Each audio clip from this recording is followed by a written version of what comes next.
इनेलो नेता अभय चौटाला के जेजेपी के बीजेपी में जल्द विलय वाले बयान पर जेजेपी महासचिव दिग्विजय चौटाला ने पलटवार किया। दिग्विजय चौटाला ने अभय चौटाला पर पलटवार करते हुए देखिए क्या ट्वीट कर दिया। इन्होंने ट्वीट किया है कि 2024 में इनेलो का जेजेपी में विलय हो जाएगा। इसके लिए दिग्विजय ने बाकायदा समय भी निर्धारित कर दिया। उन्होंने कहा कि अक्टूबर 2024 में इनेलो का जेजेपी में विलय हो जाएगा। इससे पहले उस वक्त चौटाला परिवार में सुलह की अटकलें तेज हो गई थी जब अपने ट्वीट अकाउंट से डिप्टी सीएम दुष्यंत चौटाला ने अपने दादा ओपी चौटाला की एक फोटो शेयर की थी जिसमें वो अपने दादा के पैर छूते हुए नजर आए थे। वहीं ओपी चौटाला भी अपने पोते यानी दुष्यंत चौटाला के सिर पर हाथ रखकर आशीर्वाद देते नजर आए थे। आपको बताएं कि बुधवार को चरखी दौरे के दौरान अभय चौटाला ने दरअसल कहा था कि जेजेपी का कभी भी बीजेपी में विलय हो सकता है, जिसके बाद जेजेपी का प्रदेश में कोई जनाधार नहीं रहेगा। इसी का जवाब दिया है अब जेजेपी महासचिव दिग्विजय चौटाला ने जोरदार ट्वीट किया है। एक पंक्ति का एक छोटा सा ट्वीट बहुत बड़ी बात कहते हुए ट्वीट में कहा है कि अक्टूबर 2024 में इनेलो का जेजेपी में विलय हो जाएगा। एक पंक्ति में बहुत कुछ कहते हुए पलटवार किया है दिग्विजय चौटाला ने अभय चौटाला के बयान पर। अभय चौटाला ने कहा था कि जल्द ही बीजेपी में जेजेपी का विलय हो जाएगा। इसका जवाब दिया है दिग्विजय चौटाला ने।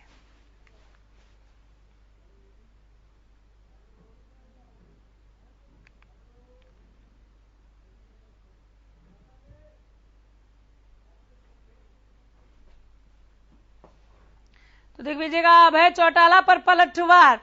दिग्विजय चौटाला ने कहा है कि अक्टूबर 2024 में जेजेपी में इनेलो का विलय हो जाएगा। इनेलो जननायक जनता पार्टी में समाहित हो जाएगी।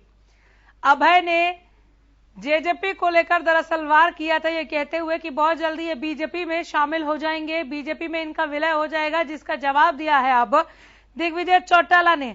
उम्मीद थी कि सब कुछ ठीक हो रहा है और ये उम्मीद यहां से जागने लगी जब दुष्यंत चौटाला ने एक फोटो शेयर की थी जिसमें वो अपने दादा ओपी चौटाला ने ओम प्रकाश चौटाला के पैर छूते हुए नजर आ रहे थे और वो उनके सिर पर हाथ रखकर ओपी चौटाला आशीर्वाद दे रहे थे। ऐसा लग रहा था कि चौटाला परिवार में अब सब ठीक होने लगा है, घाव भरने लगे हैं।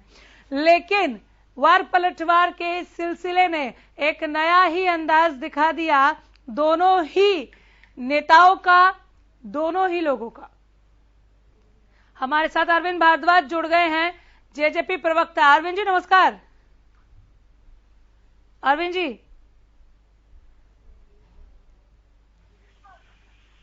मैडम।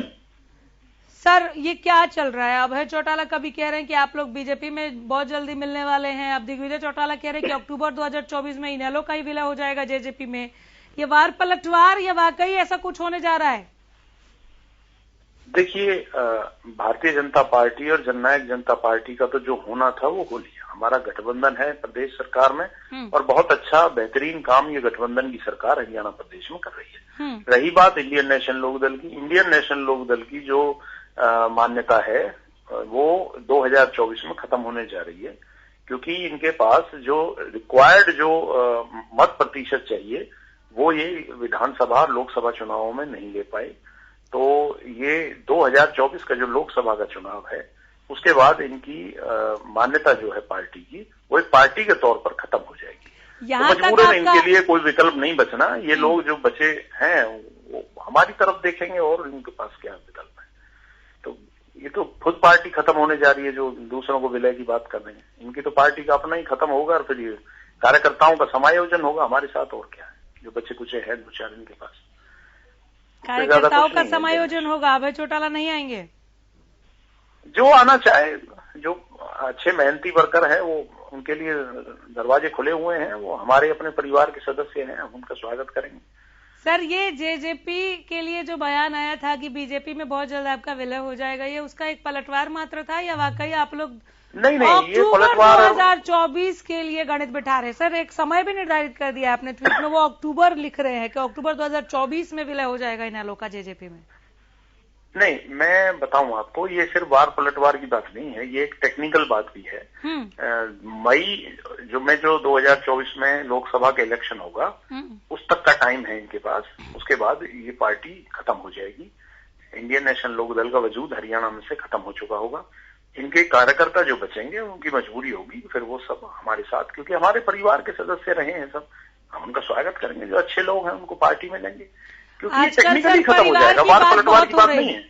इनका जो मत प्रतिशत था, मैडम सुनिए, इनका मत प्रतिशत इस बार जो विधानसभा में गया वो मात्र 1.5% था। तो इतने कम मत प्रतिशत पर कोई भी पार्टी, रिकॉग्नाइज्ड पार्टी या रजिस्टर्ड पार्टी नहीं ले सकती।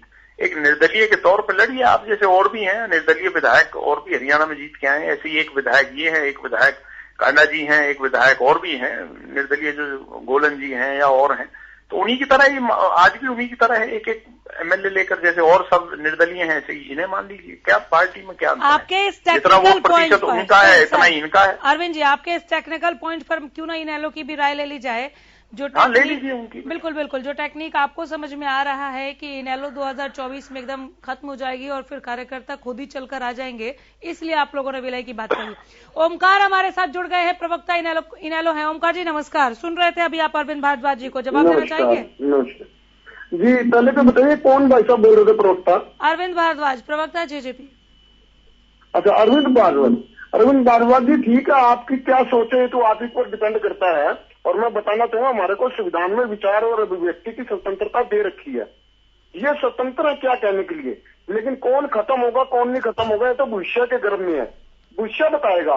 लेकिन मैं आज कह दूं कि वो फलाना व्यक्ति 2024 में समाप्त हो जाएगा, ये मेरा कहना अनुचित नहीं, न्यायोचित भी नहीं है। आज अगर ये बोल रहे हैं 2024 में इनेलो खत्म हो जाएगी, तो मैं इनसे एक बात पूछना चाहता हूँ। इलाहाबाद चुनाव को याद कर लीजिए, बीजेपी, जेजेपी, कांग्रेस, हलोपा सारे इकट्ठे हो गए थे, उसके बावजूद भी ये अभय सिंह चौटाला जी को हरा नहीं पाए। और किसान आंदोलन में अभय सिंह चौटाला और इनेलो का वर्कर प्रत्येक मंच पर फ्री होकर जा रहे थे। उस वक्त इनका ना तो कार्यकर्ता नजर आया, ना दुष्यंत चौटाला नजर आया, ना इनके स्टेट प्रधान नजर आए। आज ये बातें कर रहे हैं क्योंकि इनको किसान बिल वापस लेने पड़े। वो बिल वापस लेना इनकी बहुत बड़ी हार है। आज ये बोल रहे हैं इनेलो खत्म हो जाएगी, इनेलो आज भी है, कल भी थी और आज के भी रहेगी। जहां तक इनेलो की बात है, इनेलो का आधार इलाहाबाद चुनाव के बाद और किसान आंदोलन के बीच में काफी जबरदस्त तरीके से बढ़ा है। ये वक्त बताएगा। आज ये जो कह रहे हैं इनेलो खत्म हो जाएगी, ये भी मैं जवाब दे दूं मैडम कि कौन व्यक्ति, मेरे को अपनी बात पूरी हो जाने दीजिए, फिर आप जवाब दे दीजिए। मेरी बात पूरी होने दीजिए। आज ये जो बात कर रहे हैं भारद्वाज जी तो है, क्या है मैं पूछना चाहता हूँ, क्या भविष्यवाणी भी करते हैं? अगर भविष्यवाणी करते हैं तो सर हो गया, नहीं हो गया आपका सवाल, आप रिपीट करें। अरविंद जी जवाब जल्दी से, जल्दी से। मुझे दूसरी बड़ी खबर की ओर आगे बढ़ना है। अरविंद जी जवाब कहना तो ये ओमकार जी शांत हो जाइए। अरविंद जी जवाब। देखिए, पहली बात तो ये कहते हैं कि किसान बिल जो वापस लिए वो इनकी बहुत बड़ी हार है, हमारी हार नहीं हमारी जीत है, पहली बात। दूसरी बात ये कहते हैं कि इनेलो कल भी थी, आज भी है, कल भी रहेगी। भाई साहब, इनेलो 2009 में 31 एमएलए थे, उसके बाद 14 में आप 20 पर आए, उसके बाद 19 में आप ये तो वक्त बताएगा।